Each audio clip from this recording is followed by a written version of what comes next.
Hey everyone, it's Christian. I'm here with Alison Burgos of the Seed, Food and Wine Week. And we are here for Meet Them Mondays. We're going live now on Facebook. Make sure if you want to hear us on the radio, jotradio.org or download the Joe Radio app. And then, stay tuned. So, 3, 2, and 1.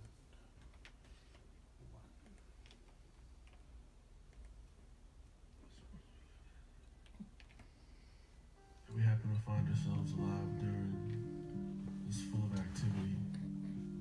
There's things going on all the time. Now we have greater access to seeing them happen in front of us. It gets confusing and sometimes painful. But in the end, love sets it all free. So that's love. It's the only answer. From the soul, y'all.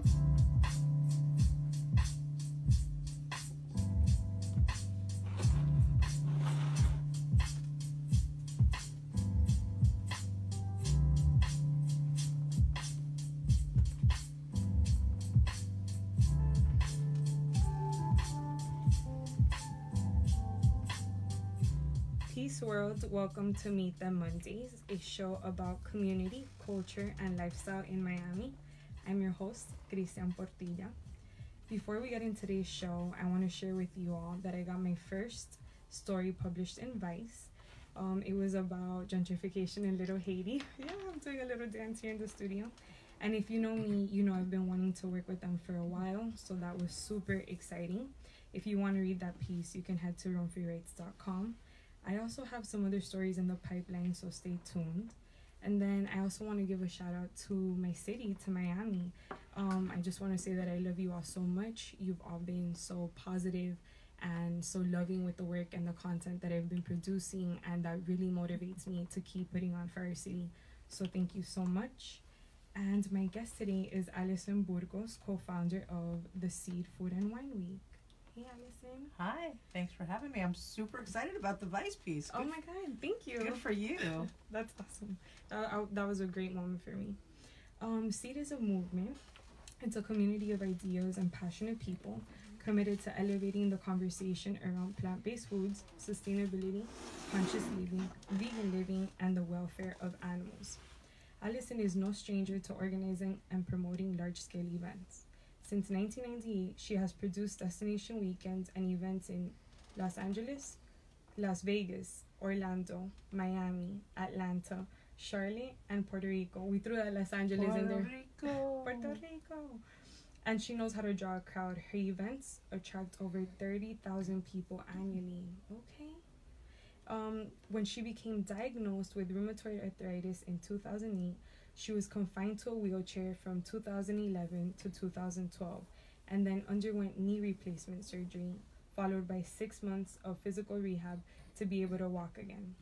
Becoming more conscious of what she put into her body, she began consuming more fruits and vegetables until adopting the plant-based diet she eats today. Realizing that changing her diet had put the spring back in her step, Alison, along with her wife Michelle, saw the opportunity to teach others how to eat their way to better health. As a foodie and highly aware of the burgeoning foodie scene in Miami, they realized that with Alison's extensive experience as an event producer, organizing the first plant-based food and wine festival was the best way to educate and enlighten others. All right.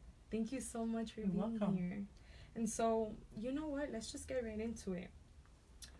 Growing up, Alison, what was your relationship with food like? I think, I'm a Miami girl, born and raised, born in Hialeah Hospital. Me too. 305. Salada. And come from a Latin family, though I'm a little gringa-ish, a little sometimes. But I come from a restaurant family. Okay. My grandparents owned restaurants. My mother owned a restaurant. And food represented so much. It was family, it was culture, it was socializing, it was connection. My parents got divorced when I was around 6, and food became a real comfort. Okay. I don't think I started really gaining weight till high school. I think I started getting a little bit chubby, but food was kind of a connection for so many things. and I learned to cook at a young age. I remember being in the kitchen at my grandfather's restaurant and helping him, and I think I have his kitchen talent. I think I'm a great cook myself. But yeah, I loved food. I loved food for all of those things, for comfort, for protection, for family, for connection. It represented all of that for me. Yeah, and what was your family's relationship with food like? Well, I think I come my quite a few of my family on my mother's side are overweight. Okay. And I just, I remember every gathering it was about food. Huge, the Easter with the big pork, the pig and the spit being done outside with the family, and then all the women doing all of the sides. And like when I think about the holidays and summer vacations, just everything was around food. Yeah. I came from a family that felt very proud, and because they're in a restaurant family, your job was to clean your plate. Yeah. It was a disrespect not to. Yeah, no te pares de la mesa si no te comes toda la comida. 100%. And so those patterns that get instilled from that age have an effect. And the next thing you know, at my highest weight, I was 330 pounds. Wow. And part of that was the culture. Part of that was me using food as a source of comfort. It was my go-to. Approach, maybe. Yeah, 100%.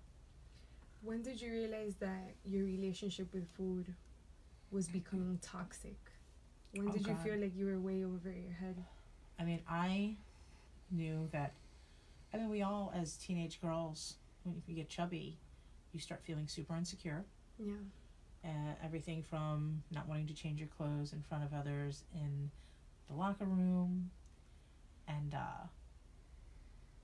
kind of being the girl that's not getting, the hot guy. And I think at the same time in high school, I also started struggling with feeling like I also wasn't finding an attraction to guys, and I just kept questioning your sexuality, questioning it, and really just not dealing with it.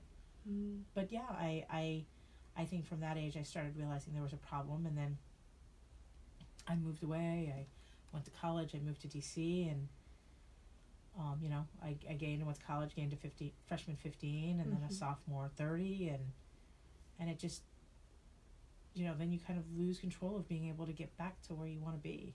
Yeah. Yeah.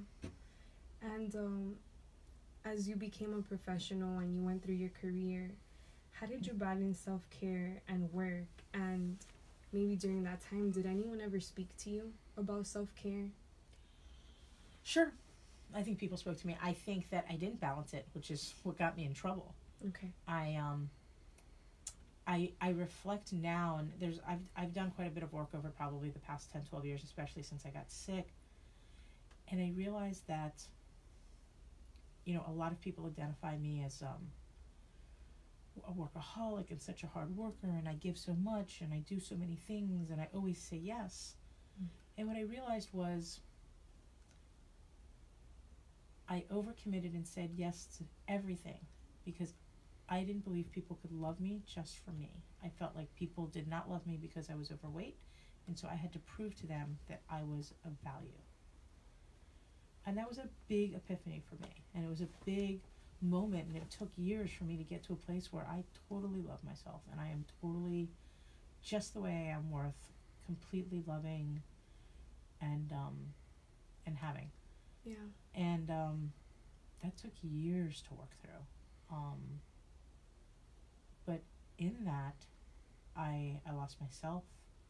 I lost who I was. I felt like my identity was completely surrounded around what I was accomplishing. Whether it was the founder of Aqua Girl, or doing this charity, or doing that, or creating this party, or making this happen. It was always about that. And that was a huge lesson for me. And putting that kind of pressure on myself and constantly feeling that is, to me, what I believe triggered me getting sick. I think that many of these diseases, whether it's an autoimmune disease from rheumatoid arthritis to MS to Crohn's to lupus to cancers, and I think that there are definitely probably environmental triggers that are in our bodies, but that what really instigates and brings a disease to the surface is stress. Yeah. And I think also how you care for yourself, because you can either feed illness or feed health. Yeah. And I spent 40 years of my life feeding illness. Wow. You know, and so I don't regret anything, because I look back and say, okay, here are the things that, with that challenge, here's what I learned. Yeah. And here's what I've been able to create, and here's what I've been able to do to take that and utilize that as a tool in my own life and hopefully inspire others. And so I don't regret it, but I see it and I recognize it and I try to learn from it every day. Yeah, and they say that usually that's the first step to like fixing anything or bettering anything, is recognizing that there is an issue and that as people we have to work toward that. Yeah. And so when did you begin to feel sick? Like, when did you realize something was wrong and that eventually you were diagnosed with the rheumatoid arthritis? The first time I felt like something was wrong and I didn't know what it was my hand locked up and wouldn't open or close. Like your writing hand? Yeah. And it had been like, it was like February, mid-February. It was around Valentine's weekend. And, yeah, my hand locked up and I couldn't open and close it and I didn't understand why. And then I just was having little things where I just wake up and my shoulder would hurt or something like that. But I was busy and I had no idea, and I must have slept on it wrong, or I must have this. Like, there was just, you just kind of take this, tell yourself an excuse and move on. Yeah. And it was during Aqua Girl, actually. Okay. Which is a festival I created. I was walking down the stairs and I hurt my knee, and it was excruciating. And again, I just thought I did something to my knee. Yeah, like you stepped wrong or something. Yeah, like that. I turned my knee, I tore something, dislocated something, and I went to Jackson. And I was there for hours waiting. And they took an x-ray. They said that it wasn't broken, and they gave me some Tylenol, and I left. And I was still in a lot of pain the next day, and I started seeing doctors. I didn't have insurance at the time, which was scary. Yeah. Luckily, I have a lot of friends, and so I was able to see some doctors, and they started diagnosing me and doing blood tests, and one doctor said, "Look, I'm going to send you to a neurologist." I met with a neurologist. He said, "I don't think it's a nerve thing. I'm going to send you to a rheumatologist." And I went to Cleveland Clinic. Luckily, my mom's in the health field, and she was able to get me into the head of rheumatology at Cleveland Clinic. And I just remember being in so much pain and being so scared. I thought I was dying. And I remember being in that office. My mother was there and my partner was there, and I was telling him how I was feeling and what was going on and the pattern of what had happened over those past 3-4 weeks. And I just remember crying and being scared. And he said, "Don't worry." It's like, I'm going to take care of you. You have rheumatoid arthritis. And I said, "Well, how do you know?" And then my mom's like, "Well, do you have to test her?" And he goes, "I don't need to test her. This is exactly a case." And every immune disease, as every cancer, as every disease, everybody has their own personal journey. Yeah. And so some people have severe cases, some people don't. Everybody's story is different, but I had just these telltale signs. He could feel my joints, he knew. Yeah. And I remember having hope because I at least knew what was going on. That was your reaction to that? Yeah. And I remember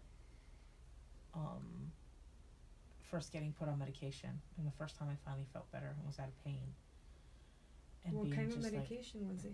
They were pumping me through at that moment, the first time I felt good again was they had given me a bunch of steroids. Wow. To and the control rheumatoid, inflammation. Yeah, that's what I was just gonna say. Rheumatoid arthritis is inflammation of the joints, right? Correct. It's like, it's chronic or, well, Well, it's there is not a cure, and it is regenerative. So when it goes into your joint and it destroys a joint, it destroys a joint. That joint doesn't come back. okay. You have to have surgery. You have to have the knee replacement, a hip replacement, etc. So they were fusion. pumping you.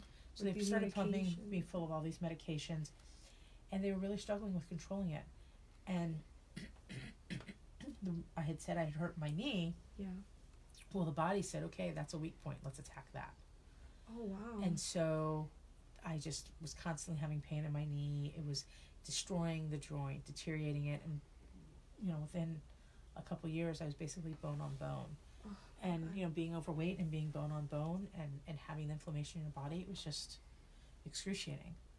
I think now I'm just like, I can't believe the pain and what we went through. I can't believe my wife, who, then my girlfriend, stood by me. I can't believe I got through it. And there were times where you feel hopeless. You get depressed. I was so blessed to have family to help me. I was so blessed to have my partners, my business partners who said, you take care of getting better and we'll take care of the business.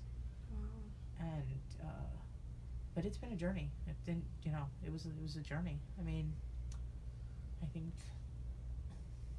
once I was in that wheelchair and I just didn't know that there was a way to get out of it, I got nervous. I was in trouble. And really, Michelle, my partner, is the one who really changed the game. She said, there's got to be a different way to look at this. And she went and got every book and every documentary, Forks Over Knives, China study, and all these things. And we started learning. And then we put together a team, a Chinese herbalist, a nutritionist, an acupuncturist. And I went on this 90-day raw cleanse. That little bio is kind of fluffy because it was a more dramatic and painful story, and it was also more, ups and downs. So yeah, well, that's what we're here for. So give it to me raw. So I went on this 90-day raw cleanse. It was like just fruits and vegetables. That's it. Oh my god. And did your body go in shock? Oh yeah, totally. And these little crazy herbs. It's this guy, Roseanne Calabrese, love you, from Partners in Healing, was the one who led me on that journey, and also taught me how to eat, also taught me how to look at food in a totally different way, and also really just like shook me to my core. And she's like, I'm gonna be here and I'm gonna help you. Yeah. And I'll forever be grateful for her. But that 90 days was horrible. I mean, you just detox like nobody's business. What immediate changes did you see in your body? Well, I mean, so you go off, the detox itself is horrible. You are going off sugar, you're going off everything. You're not having protein either. They're trying to get your body to shut down so that it repairs the cells. Yeah, of course. So when you're doing that, you're probably, and I'm sure it's also emotional, and because I remember there was a time where I was kind of detoxing, and I cried at one point because I was so hungry and so angry, and I knew I needed to go through that, and someone had brought by like McDonald's, and I was like, what the fuck? That did happen in those 90 days but I will tell you what did happen, which is part of what the seed story is, that I made it my entire job for those 90 days was just to try to heal. Okay. So every part of my day, from the moment I woke up to the moment I went to sleep, and I stayed home so much. Every morning I'd wake up, I'd have this little herbal thing, I'd go to Whole Foods, I'd have a ginger shot. The Whole Foods team knew me when I walked in. Hey, Alison, morning. And I'd go, as I was walking to the juice counter, they'd see me and have it ready for me. I'd shop for whatever vegetables and fruits I was going to have for that day, go home and make them, sleep, so you meditate. In it. Yeah, super in it. So, and you're getting over a little cough now. Yeah, sorry. You're sick. No, it's okay. The 3 weeks into this cleanse, which I was skeptical. I'm like, I don't know okay, I'll try it because I'm in pain and I'm in a wheelchair and I'm gonna do whatever it takes. And so 3 weeks in, I had tickets to South Beach Food and Wine. We're going to the Burger Bash. My wife loves a good burger. And I talked to my team, my herbalist and nutritionist, and she's like, look, go have fun, have, keep it to moderation, and then just get back right on this program the next day. Yeah. And I'm like, okay. And again, I'm a big foodie. I love all the chefs, and like it's my thing, Yeah, that's your world. And so I go, Michelle and I go see all the chefs, and I go and I get my first burger. I don't know if it was Bobby Flay's or Richard Blazes or whoever's, and I got nauseous. Like I couldn't bite into it. I was like, oh no. And so I couldn't eat anything. And so I was like, it's all right, it's okay, I'm gonna have fun, I'm checking all the chefs and Guy Fieri and everything, and my wife comes to me and she starts crying, and she goes, babe, I feel so bad, I know you love this kind of stuff, I wish there was something like this that was plant-based that would be like great for you, and we should create that. And that's really how the festival was born. Oh my God, can we have one time for Michelle? Okay? Yeah, Michelle's the bomb. She's the best. Everybody always sees me because she's an optician and works so much, and they don't see her as much out, but she was really the spark that created the festival. Okay. But yeah, that's how the festival was born. And so through those 90 days, I go through this cleanse, we do the blood test, and for the first time in the 4.5 years I had been sick, I went into remission. I went from an 89 inflammation rate to a 20. And the numbers don't lie. So I was like, all right. So what was funny was I thought I was then cured and healed. And I started sort of eating regular again, and then my inflammation rate went up. Of course. And I'm like, what happened? And I remember Roseanne going, you spent 30 years getting sick. Did you think you were going to fix that in 90 days? And I was like, yeah, I did. She's like, no. She's like, you're going to have to watch what you eat, and you're going to have to eat plant-based for the rest of your life to control the disease. And that was the hardest part. That 90 days seemed too hard, but when she said that, it was like you that part of me with reality. like died. I was like, what do you mean? And that's when the real work began. Yeah. Learning how to eat in a totally different way and look at food in a different way. And I can't say that there have been ups and downs, and it has not been easy. Every day I have food addiction and sugar addiction, and still to this day, 5 years later, I struggle. I let stress and being too busy go in front of my health and my self-care. And it's funny, I've been having this conversation a lot lately.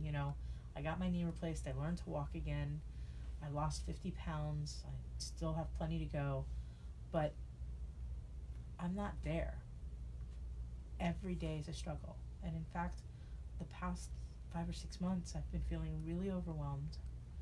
The festival's really hard. I love it, and we're proud of it, but it's not, it doesn't sustain us. Our whole life savings is in it. And so I have this festival and this mission of self-care and wellness and taking care of yourself, and now I'm not taking care of myself. And it feels, can I say a bad word? Of course. Awesome.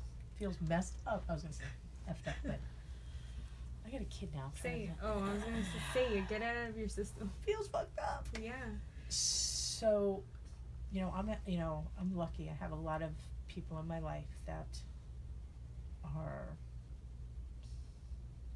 really so far evolved in how they eat, how they live, and they try to guide and support me.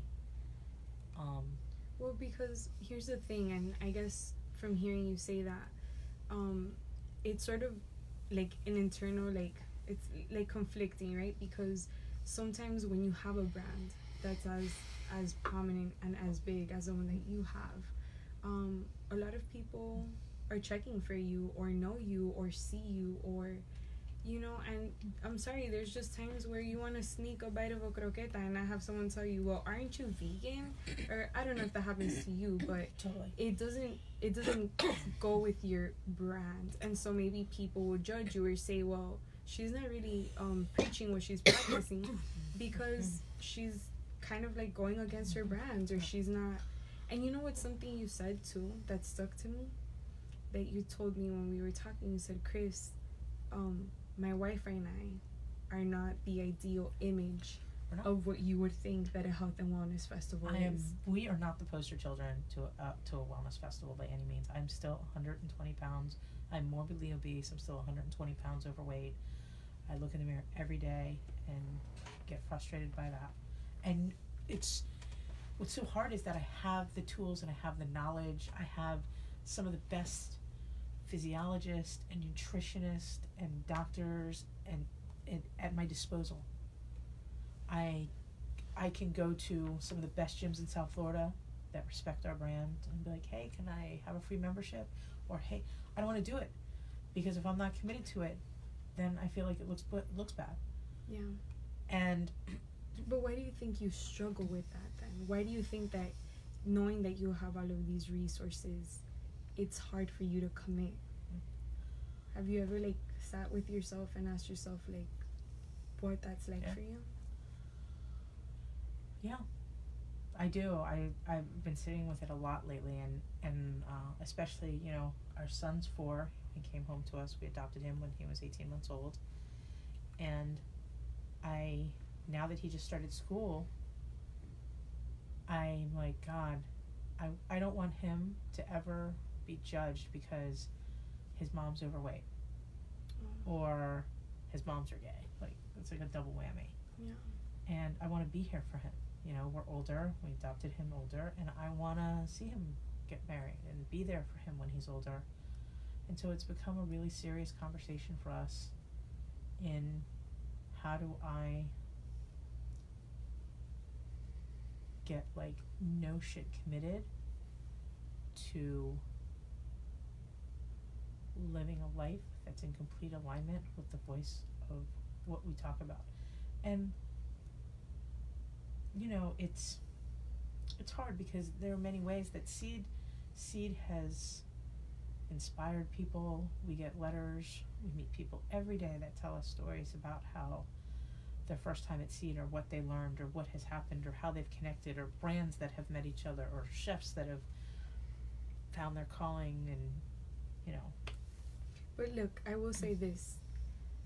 Of course, it's all about how you feel, because no matter what anyone tells you, no matter what resources, no matter what, it's up to you. But I will say, don't be so hard on yourself, because it feels like you're being very hard on yourself, but you are accomplishing something so great. And at the end of the day, we're just human beings, and everything, cada persona es un mundo. Every person has un mundo aquí en la cabeza, and this is your world. And at the end of the day, people might say whatever they might say. They might preach their veganism. For some of them it works. For some of them they'll have fish, they'll have whatever. But it's your life and your brand and whatever you want to make of it. And you're accomplishing something so great and establishing this event for a community. And it doesn't matter what ways people apply it or not. When we're all there and when we're all sharing that space together and when we're meeting like-minded people, when these vendors are able to make these connections and they're able to sell their food to all of the, it's unbelievable what you do. And so I don't want you to be so hard on yourself. And I do want to bring something that I thought was so amazing that you did, and we're gonna actually play a clip of that soon. But that knee, you had the knee replacement. Yep. And I thought this was so fantastic because which knee was it? My right knee. Yeah. And you did the most amazing thing anyone can do with a replaced knee, and you got down on that knee and you proposed to Michelle. And I actually want to go ahead and play a clip of that.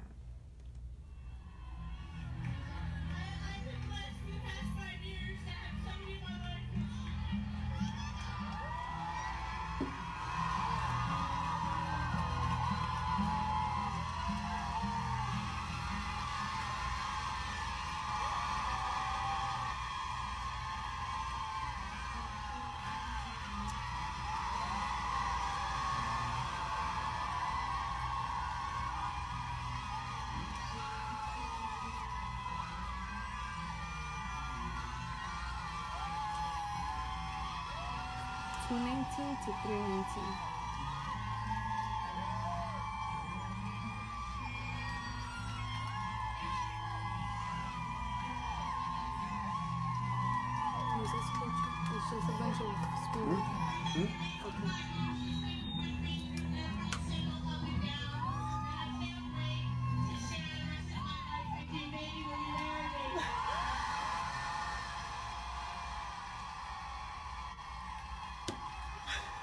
I'll never forget that moment. And what's amazing is I look back and see, you made me cry. I still cry every time. I cried too. Michelle cries. We still cry when we see that. But I didn't think I'd be ever able to do that. To when I was in that wheelchair, I just never thought I was going to be able to do that. And I practiced. I remember being in therapy and saying, "This is what I want to do," and working with a therapist to help me do that.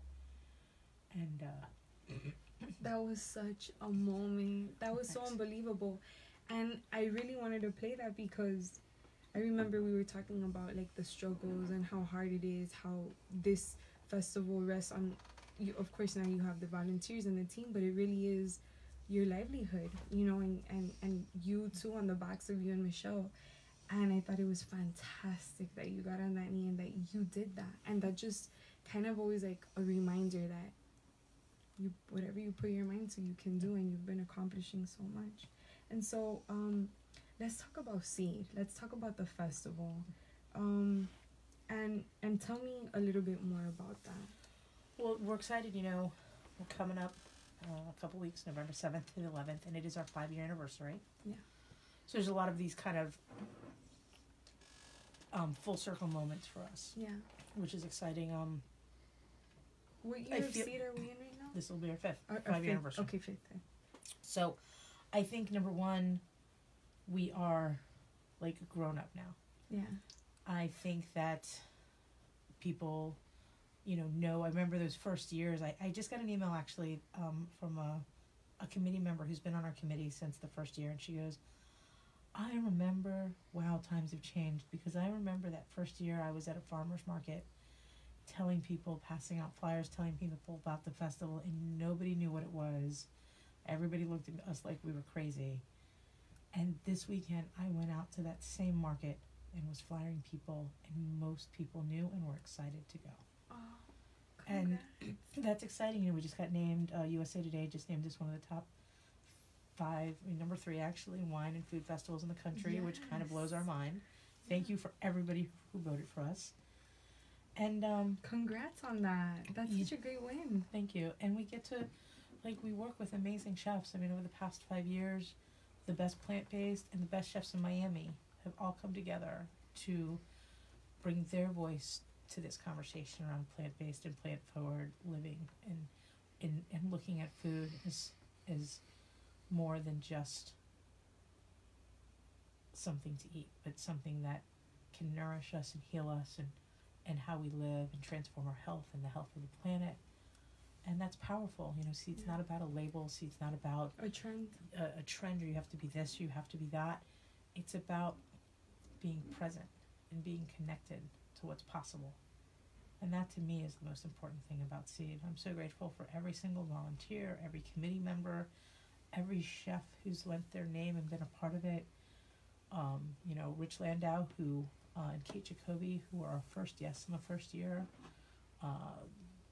Probably the best plant-based chef in the country today. Yeah. Is coming back, and we're so honored to have him and his wife. They were just nominated for a second time for a James Beard Award, and we're finalists in Chicago in May. They've got 5 restaurants now, and a portfolio that many chefs would be honored to have. And so to have them here is such a blessing.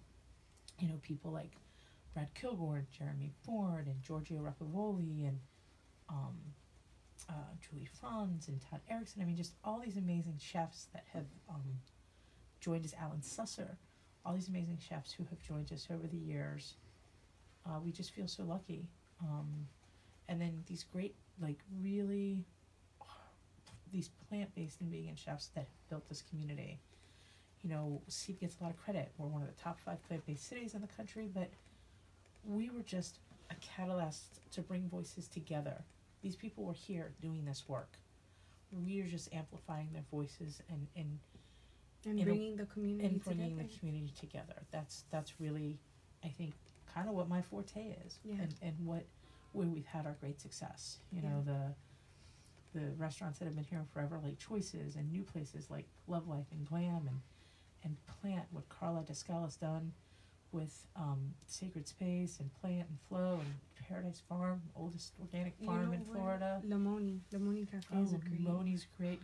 Glam. I mean, there's so much. There's little holes, places people don't know about, like Screaming Carrot and Green Bar. Yeah, Green Bar Kitchen is one of my favorite. Love them. Life. Yes. Charlie's Tacos just opened up. Christopher's Kitchen from West Palm Beach is opening in Miami soon. I just love so much too that Seed really highlights the creatives that we have here in South Florida and Miami. We all know this, and we're all so tired of saying this, but Miami's not just South Beach, and it's just it's not just like it's a transit city because so many people come and go. But for those of us that are here and that are building in our city, I take so much pride, and we take so much pride in showcasing the talented individuals that we have here, and the people that choose to stay here and build here as opposed to leaving. And so that's one of my favorite things about Seed, where as someone who goes, I get to see, you know, all of these people that I've seen around in the scene, and that we share this commonality, and we're all here in the same mindset. We're all here to discover new products, to discover wellness, to discover plant-based, and it's unbelievable what's being done. Yeah. Well, I'm so excited about the movement. I mean, look at someone like Dave Grutman. I've known Dave in the nightclub industry for about 15, 18 years. He's the owner of Live, right? But he opened Planta. Yeah. And you know, when you have people like that getting it and being able to, you know, he gets to reach a totally different demographic, which is part of what we're trying to do. Yeah.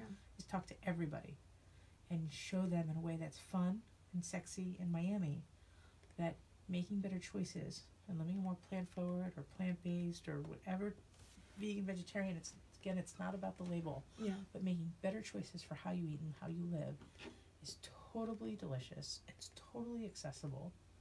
And it's totally something anybody can do. No, go ahead. And that's at the core what we're trying to open people up to is what's possible, you know? I'm glad that you touched on the accessible thing, because I did want to bring that up. I don't know if you would call it a common misconception or what. I'm plant-based, mostly plant-based, and it's not that expensive for me. But I do find, as someone who is plant-based, when I go to these places to eat, not all of them are accessible. Not all of them are friendly, like, you know. And so you end up spending $60 on 2 people, and with tip, you know, to have plant-based food. And I don't necessarily agree that our city has a lot of accessible plant-based places. I know because I've gone to them. And so I kind of want to know how maybe you feel that Seed is bridging the gap, or how our city might be bridging the gap, where we can make plant-based meals more accessible. And if you have any tickets or anything like that are more accessible for people that maybe can't afford one of the more expensive tickets. Like, what's your take on that? It's an excellent point, and I've had this conversation a lot lately. So, you know, there's a couple things, especially some of these places that are only serving organic food and organic ingredients. It can definitely be pricey. I do think that there are more budget-friendly plant-based options all over town, all over South Florida. What are some of your favorites? I think that Green Barn Kitchen is actually really price-friendly. Limoni's my price favorite meal. Limoni's great. I think Love Life is pretty good. It depends what you're getting. You know, there's these secrets. Like, have you ever been to Canada's on 7th? It's one plate of food. That's all they serve. It's Caribbean. It's plant-based. Oh yes, I have been. Of course, I have. They have. It's like they sell a Jamaican patty. Yes, I've been. And there's one plate of food. I think it's like $11. Yeah. And it's like 4 different things. And their juices. And it's delicious. Yeah. And just you feel the love when you eat that food. Yeah. And that's 2 meals for me. Yeah. that plate of food. Please stop using styrofoam. But that plate of food feeds me for 2 meals, and it's amazing. Yeah. You know, screaming carrot. I think screaming carrot's great, and again, is huge portions and feeds. I mean, I don't want to call it wholly vegan. I think about all the amazing restaurants and shops, and I don't want to call anybody out specifically that's more expensive or not expensive. I think that I mean, to me, I love to cook. Okay. And I love going to a farmer's market. I think part of this conversation isn't just where do I get the best meal, but how do I learn and understand what foods and what things are going to really nourish my body? How do I understand how to make choices that are more sustainable for me and my community and are more cost effective? Things like eating seasonally, sourcing food locally. So, you know, when avocados are in season, that's great, but when they're not and they're being shipped from another country, there's a footprint to that. You know, I just want to highlight, actually, because I've written stories. I actually just recently wrote a story on Health in the Hood, and Alicia's the other girl. Yes, yeah. Aisha. And she's doing urban gardening and basically using these communities, these underserved communities, and putting gardens in them for free, and teaching those communities that skill, helping to feed those communities, providing wellness workshops from fitness and yoga and cooking. I think what they're doing is super powerful. I think they have 4 different gardens now. I have another friend, George. He has a movement called Plant Philosophy, and he invites people, like, literally over to, like, he has a kind of like a farm in his backyard. He has a lot of land, and he opens up his home to people of the community. He's also an urban gardener, and he just says, like, these are what your seeds should look like. This is what this is like, and really at the grassroots level. And there's so much appreciation for people who are doing that, and I'm seeing more of that now. More of that urban gardening. Box Greens is opening doors. It just had a grand opening. It's hydroponic containers, like cargo containers, with hydroponics in them, and it's being placed in low income and food desert areas. Yes. They're training the local community, paying them a fair wage. Yeah. And teaching them an amazing skill, and those hydroponics, which are amazing and delicious, are being sold to the best chefs in South Florida, as well as feeding that local community. And that's powerful. Yeah, and that's what our people in Miami are doing. Well, that's what I mean. I've been hearing about these programs, Chicago, Brooklyn, Philly. Philly, and that's amazing. It's inspiring to see people taking a problem and finding ways to solve it. Like, how are we going to feed the billions of people on this planet? How are we going to look at our resources in a different way? I feel like we're coming back to our roots now. Like, I feel like how you said full circle moment. I think that people, because this is not something that's new, people have been eating plant-based forever. Right. And now we're slowly starting to see, like, all of the meat industry and how we've disrupted our environment with that and the repercussions. And so we're coming back to plant-based, and we're really coming back home, you know, home to our bodies, home to our minds. And I don't know about you, but for me, veganism and going plant-based, the way that I can describe it, it was like clearing a fog in my mind. The only reasons why I ever get tired now is if I lack sleep. If I had a long night, if I stressed out too much, or I'm writing all day, I'm in front of a screen. But food doesn't tire me anymore. I don't feel like what they call the itis or that lazy feeling anymore. 100%. I know if I eat something that doesn't sit well with my body, I can already tell before I even consume something. I'm like, I'm staying away from that because I know what that's going to do to me. And sometimes I'll cheat and I'll pay for it, you know? Exactly, yeah. So I don't know how it was for you, but that's the way that it was for me. And so that is also a big motivator. And of course, the way that my body feels, the way my skin got clear, there's just so many benefits to it.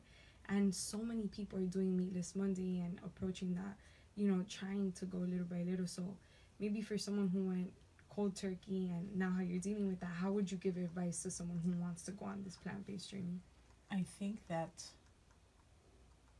my first set of advice is always listen to your intuition. I'm a big believer in taking things slow, trying new things,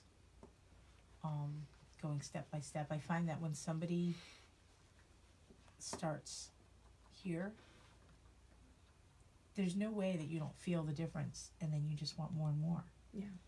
But it's, again, I struggle with sugar addiction, and I found there's times where I will be super clean, and then there's times where you get down and dirty.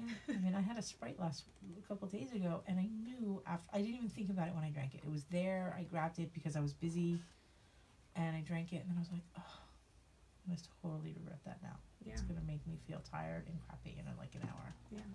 And so what's your relationship with your body now? Mm-hmm. Well, it's I was, when you called me, it was funny because I've been really, really having some conversations around my frustration that I've gained some weight and that I really want to get the rest of this weight off. And I've got some challenges. I have a slow metabolism now, and, the steroids didn't help and all that. I mean, I'm off all of those medications. I'm still on one, but, so it's going to be harder for me, and I get that. But I'm very committed to take some time for myself when CETA is over and figure out what's next. Yeah. Maybe there's a seed 2019, maybe not, we'll see. Okay. But I really want to look at structuring my life in a way where I'm first, and that means obviously taking care of my family and son and cherishing all of that, but that every day I wake up and I look at how am I going to love myself, and that's what I'm looking at doing, and that's how I think I get to my best life.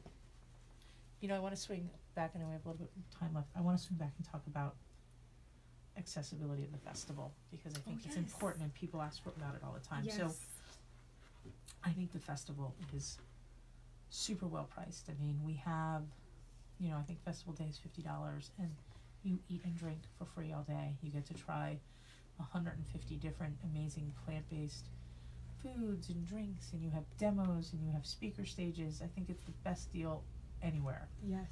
But there's still, we offer discounts. We have a 20% discount. You can use the code FAM20, gives you 20% off any ticket. FAM20.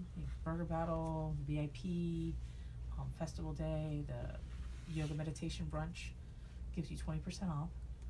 And above and beyond that, we just gave around $5,000 in tickets to the Little Haiti area, being distributed through the cultural center there for the local community. We're also hiring.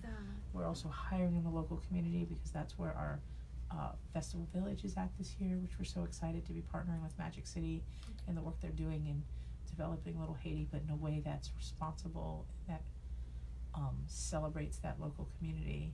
I saw that and I was like, I just wrote about gentrification in Little Haiti. Yeah, but no, I think it's an important conversation, and they get that. I mean, I've talked to them a lot. It's part of why we made the move. Been a fan of Tony Cho and who he is and what he does for a long time. I love Little Haiti. So do I. It's a super gem that it's like a hidden gem people don't know about. It's awesome. Are you also taking volunteers too? But yeah, so what I was saying is that we have those tickets, but also you can be a volunteer, and so if you volunteer, let's say you volunteer for Festival Day, you volunteer for 4 hours, you get to stay the other hours and have fun. Yeah. Or also as a volunteer, if you volunteer 2 shifts during the weekend, you get a free ticket to any of the events. Okay. So there's lots of different ways to participate and have fun and enjoy and celebrate, whether you're have a student, a teacher, you have a lower income, or you're retired, or you're still in school, whatever it may be. There's a way. There's totally a way. We want, the festival is not about this, that, or the other. It's really about connection. It's really about being accessible to everyone, and people awakening and opening their eyes to like the little changes and the big changes. I love so many stories that I get of I just got diagnosed with diabetes. I want to learn how to do this. My husband just got diagnosed with high blood pressure. We're having a baby. We want to eat more this way. Or, I mean, it's endless. And the event is from the 7th to the 11th. And I just want to note something, because I remember being the Seafood and Wine Festival, and now it's the Seafood and Wine Week. So has there been a branding change there? No, it's just because now we have more events. So Okay. now I'm calling it a week. Okay. I mean, I can say that I thought what we did for the first time ever, which I don't think has ever been done, is a couple weeks ago, October 1st to the 15th, we did seed plant-based restaurant week. I saw that. So it was kind of like, it was a take on Miami Spice, but all plant-based restaurants in Dade and Broward County. We had, I think, 26 places participate. We had 3-course lunches starting at $18. We had places like Planta and Plant Food and, Plant Miami and Planta and Soul Tavern and What's everybody. Sabra's place? Yeah, Mana. I love Mana Mana. Life. She's such a talented, beautiful Una soul. colombiana también. Yeah. She's excellent, Love Sabra. And can we talk a little bit about the events that will be happening through the week, the Sure. 7th to 11th? Can you tell me some of those? Yeah, I'll rattle them off. I'm excited about all of them, Yes. honestly. So Wednesday night we kick off at Planta on the beach. Such a beautiful space, wonderful food, wonderful atmosphere. Lots of fun stuff there. Kettle One's going to be botanicals, is going to be doing amazing cocktails. Green Roads CBD oils are going to do a CBD cocktail, which will be fun. Okay. We've got beautiful food. So that's our VIP kickoff Wednesday night. Thursday during the day, we're at American Airlines Arena for our summit. This is our Seed Summit is 2 days of workshops and panels for bloggers and content creators. There you go. That's super fun. And then Thursday night's probably our most notorious event, which is our burger battle. Oh, that is I know everybody loves it. That's my favorite. Aside from the convention. What I will say is, if you are interested in burger battle, get your ticket now. I think we have 100 tickets left, and we'll be sold out. Okay. So we've got 12 chefs from around the country competing for best plant-based burger. We have some of the best burgers, recognized burgers, and voted burgers in the country. Places like Burger Lords in Los Angeles, Arlo's in Texas, Metaburger, which is new out of Colorado, as well as Orlando chefs and South Florida chefs. That event all is competing. literally a bunch of vegan or all plant-based burgers. Plant-based burgers. Each burger is paired with a craft beer kombucha. Yes. We've got live music. No, we have a DJ this year. Okay. Because we want to dance and live it up. Okay. Dandy's Marshmallows is doing a s'mores bar with a fire pit. You can make your own s'mores. Let me tell you how the lunchbox I still use to this day I got at last year's burger battle from Kombucha. Nice. Because I went up to them and I was like, I love you guys. And they're like, here's a tote and here's free kombucha. And I'm like, yes. That event is phenomenal. It's a great event. We're going to have smoothies and there's going to be a vegan hot dog cart. It's going to be super cool. Friday night is our signature dinner. It is with Rich Landau and Kate Jacoby at Sacred Space. And also at Sacred Space simultaneously is going to be our fashion show, which benefits, it's presented by Debris Free Oceans and Full Edit. It benefits Debris Free Ocean, who is our beneficiary. And it is a beautiful fashion show, all cruelty-free and sustainable. So that's a really fun, beautiful night at Sacred Space. And then Saturday is the Big Kahuna. That is our festival day. We kick off in the morning with free yoga and meditation by Dawn B from Ohana Yoga. And that's open to everybody. That's at Little Haiti Soccer Park. Okay. And anybody can come enjoy that completely for free. We'll have some snacks and some coconut water. And then the festival doors will open right across the street. We've got, again, 150 of the best in plant-based living. Everything from foods and farms and drinks and just everything from donuts to cupcakes to delicious salads and great restaurants, plant-based and not plant-based, that are showing their chops with plant-based foods. And I love that. People sometimes are like, well, why are they here? They're not a plant-based restaurant. I go, yeah, but they want to be included. They have plant-based things on their menu, and if we support that, guess what? They're going to They'll put make more plant-based things on your menu. Yes. We've got a great speaker stage. 22 Day Nutrition hosts our speaker stage. We have amazing speakers. We have a culinary stage presented by Baptist Health. Cindy Hudson from Zest. is going to be doing a demo there, which we're very excited. She is a legendary chef here in Miami. Okay. Nicole Mejia is speaking. I mean, just all kinds of really cool people. We've got a craft beer lounge. Browns is doing a craft beer lounge. We're going to have like 10, 12 breweries doing craft beers. We have amazing wines. And all of this information is at seedfoodandwine.com. Yep. And then can you give us the social media handles for... Sure. Yeah. We are on Facebook, we're Seed Food and Wine. Okay. But on Instagram and Twitter, we're Seed FW. Okay. Super easy. All right, awesome. I just want to kind of like, I want to give you a space to just invite people. Let them know why they should come. What can they expect? Give me that. Okay. Right. Tell us. Do it. Tell us why. I and every committee member and every volunteer put our heart and soul into creating a weekend that has open arms for everyone. I think we create a place that celebrates people. It's fun, it's delicious, it's a party. You make new friends, you see old friends. I mean, I just couldn't be prouder of what we've created. We're all sustainable for the first year. We're zero carbon footprint. What? Yeah, we're Good composting, we're recycling, we're working with FP&L and waste management and John Bushman over at FIU. We're doing food waste and food collection and working on our food waste and bringing that over to Miami Mission and over to Feeding America. We're doing bike valet, just anywhere where we can make a difference in how we connect with each other and connect with how we live. And that's what we're trying to do. I think it's a great weekend. It's not pretentious. It's for everybody. Families are welcome. Even if you're plant-based or not. Yes, it's not about that. It's about coming to learn something new. We have tons of people that come that are not plant-based or vegan. That's not what this is about. It's about learning some new stuff and having some delicious, fun food, getting to meet people, getting to connect with people. And about supporting a community. Music, art, being sustainable, being conscious, being connected. I mean, I don't know why you'd want to be anywhere else.